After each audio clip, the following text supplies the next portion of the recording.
قد جاب خواطرنا حلم يطويه تخرج. ہارون الرشید کی بارگاہ میں بادشاہ تھا، اس کے دربار میں ایک بندہ آیا، انہوں نے بڑی دعوت دی ان کو ایمان لانے کی، نہ مانا۔ سال گزرنے کے بعد دیکھا وہی شخص آیا، سنت کے مطابق وجود حلیہ مسلمان ہے۔ انہوں نے پوچھا آپ تو میری دعوت پہ ایمان نہیں لائے، آخر کس چیز نے آپ کو مجبور کر دیا کہ آپ ایمان لے آئے؟ کہنے لگا میں نے تجربہ کیا ہے، میں نے امتحان لیا ہے، میں نے تحقیق کی ہے۔ ہارون الرشید نے کہا بتا تیری تحقیق کیا ہے جس نے تجھے ایمان لانے پہ مجبور کر دیا؟ کہنے لگا میں نے تورات کے 5 نسخے لکھے۔ کتنے؟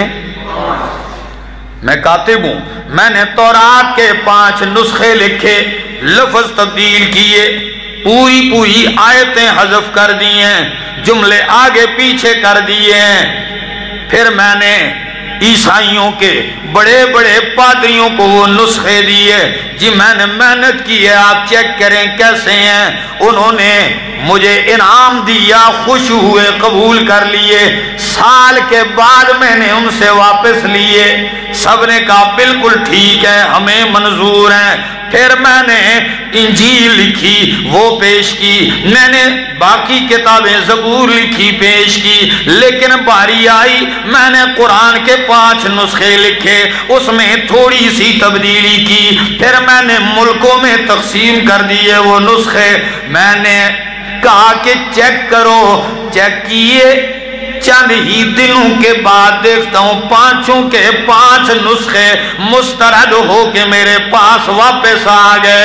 سب نے کہا اس میں ادھر غلطی ہے، اس میں لفظوں کی غلطی ہے، ادھر زبر کی غلطی ہے، ادھر نقطوں کی غلطی ہے، ادھر تقدیم و تاخیر کی غلطی ہے۔ میں نے جہاں جہاں غلطی کی ہے میں نے دیکھا 7 سال کے معصوم بچے بھی وہ غلطی پکڑ پکڑ کے نکال رہے تھے۔